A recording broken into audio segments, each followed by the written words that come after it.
그러면 이런 운동만큼 중요한 게 경추의 바른 자세일 것 같은데 어떤 자세가 경추의 바른 자세일까요?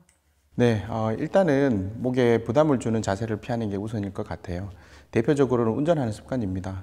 운전할 때 헤드레스트를 받치게 되는데요. 헤드레스트를 받치는 건 특히 고급차일수록 많이 앞쪽으로 나와 있습니다. 그러다 보니까 자연스럽게 운전을 하게 되면 고개가 앞으로 쏠리게 되는데요.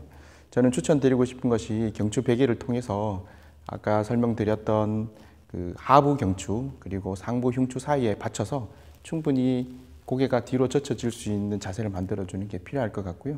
두 번째로는 베개 높이입니다. 베개 높이가 굉장히 높은 베개를 비시는 분들이 있어요. 그리고 경추 베개라고 하는 베개를 오용하고 계신 분들도 계신데요. 경추 베개를 상부 경추에만 베게 되면 결국 이 자세는 거북목 자세와 거의 동일합니다. 한번 보겠습니다. 상부 경추에만 받치게 되면 고개가 앞쪽으로 쏠리게 되죠. 이 자세로 누워 있다고 가정을 해보면 고개를 젖혀지더라도 사실상 컴퓨터를 하고 있는 자세와 거의 유사해집니다. 상부 경추가 아니라 계속 반복해서 강조드리고 있는 것처럼 하부 경추와 상부 흉추에 적절한 지지점을 받쳐서 상부 흉추가 충분히 펴지도록 만들어 주는 것이 경추의 쓸데없는 긴장을 줄여주는 가장 중요한 방법이라고 하겠습니다. 저도 늘 여기 승모근과 뒷목이 뻐근한데 교수님, 이걸 좀 풀어줄 수 있는 방법이 있을까요? 네, 너무 아플 때는 방금 보여드렸던 이 스트레칭이 쉽게 잘 되지 않습니다. 이럴 때는 마사지가 좀 도움이 될 수가 있는데요. 여기 핵심적인 근육은 사실 승모근이 저희들이 많이 뭉쳤다고 일반적으로 많이 얘기하는데 승모근은 뭉쳐지는 기전이 다른 근육과 조금 다르게 평가됩니다. 신장선 긴장이라 그래서요. 우리가 장바구니를 양손으로 들고 있는 것을 가정을 해보면 근육이 이완되지만 힘을 주고 있는 상태. 신장선 긴장이라고 하죠. 이 상태에서는 근육이 충분히 늘어나 있지만 힘을 많이 주고 있는 상태입니다. 이렇게 늘어나면서 긴장되어 있는 근육을 자꾸 스트레칭을 해주면 울고 싶은 근육에 뺨을 치는 것과 같죠. 이럴 때는 근육을 오히려 마사지를 통해서 풀어주는 게 도움이 될 수가 있는데요. 직접적인 마사지보다는 간접적인 마사지가 도움이 될 수 있습니다. 간접적인 마사지라고 하면 승모근은 이 신장선 긴장을 통해서 이미 많이 신장이 되어 있기 때문에 오히려 수축을 시켜주고 반복된 움직임을 통해 가지고 풀어주는 게 도움이 되고요. 두 번째로는 이 승모근을 지배하고 있는 근육은 앞쪽에 있는 목 근육에서 나옵니다. 그래서 앞쪽에 있는 목 근육을 풀어주는 것이 간접적으로 승모근을 푸는 데 도움이 됩니다. 마사지하는 방법이 있는데요. 한번 보여드리겠습니다. 네, 백문이 불여일견 한번 보겠습니다. 급성으로 목에 통증이 왔다면 스트레칭이 가능하지 않는 경우들이 있는데요. 이때는 마사지가 좀 도움이 될 수 있습니다.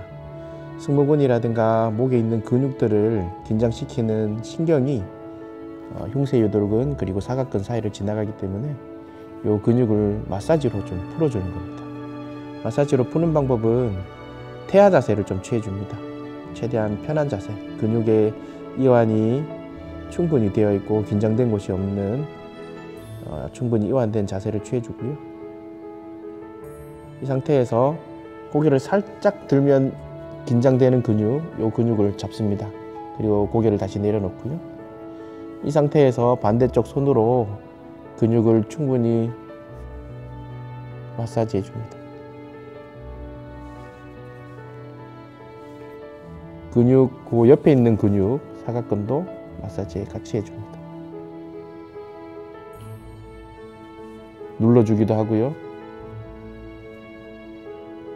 주물러 주기도 하고.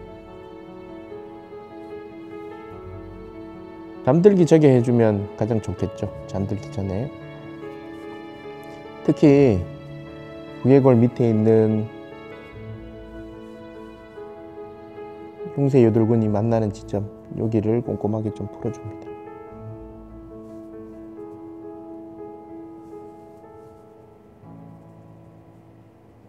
충분히 풀릴 때까지.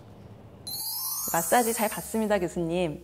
이런 어떤 스트레칭과 마사지와 더불어 호흡법도 중요하다고 말씀 주셨는데요. 교수님, 어떤 호흡법을 해야 이런 어떤 경추 통증에 도움이 될까요? 네, 제가 마지막으로 강조드리고 싶은 것은 호흡 방법입니다. 호흡을 부적절하게 혹은 얕게 호흡을 하게 되면 호흡 보조근이 자꾸 쓰이게 됩니다. 특히나 아까 강조드렸던 흉쇄유돌근과 사각근이 특히 중요합니다. 흉쇄유돌근과 사각근은 머리를 적절한 위치를 유지하는 근육으로도 쓰이지만 호흡 보조근으로도 쓰입니다. 호흡을 부적절하게 하게 되면 흉쇄유돌근과 사각근이 쓰이게 되는데요. 자꾸 동원이 되게 되면 쉽게 지치게 되겠죠. 결국 머리를 적절한 위치로 유지해야 하는 근육이 다른 근육으로 오용되는 겁니다.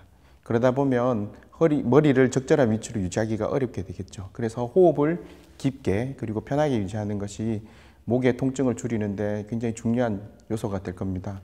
특히 적절한 호흡 방법이라고 하면 횡격막을 통해서 호흡하는 것이 굉장히 중요합니다.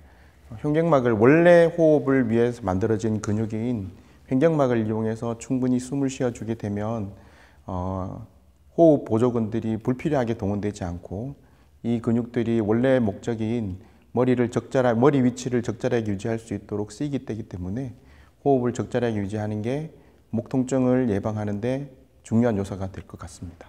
복식 호흡하면 저도 예전에 좀 관악기를 해서 해본 적이 있었는데요. 네, 복식 호흡을 하니까 확실히 여기 승모근이나 목의 긴장도 좀 이완이 되고 또 이렇게 배로 숨을 쉬다 보면 복근이 숨을 쉬는데 이용이 돼서 약간 뱃살도 빠지는 그런 효과가 있는 것 같습니다. 이렇게 호흡법이 우리의 목 긴장을 풀어준다는 것은 굉장히 흥미롭고 재미있는 공연이었습니다. 오늘 1.5 거북목 환자분들에 있어서 우리가 스트레칭을 할 때 마사지로 흉쇄유돌근과 사각근을 풀어주는 것, 그리고 흉추와 견갑대를 부드럽게 움직여야 한다는 것, 마지막으로 복식 호흡을 하면 도움이 된다는 것, 아주 유익한 정보였습니다. 마지막으로 교수님, 오늘의 요약 한 말씀 부탁드립니다. 자세는 감정에 영향을 줍니다. 그리고 이 감정은 다시 자세에 영향을 주고요. 목의 자세는 감정에 영향을 결국 주고 또다시 이 자세를 악화시킵니다.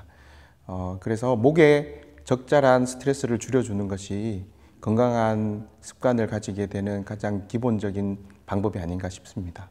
네, 오늘 이 시간 김도혁 교수님 모시고 1.5 거북목에 대해서 알아보았습니다.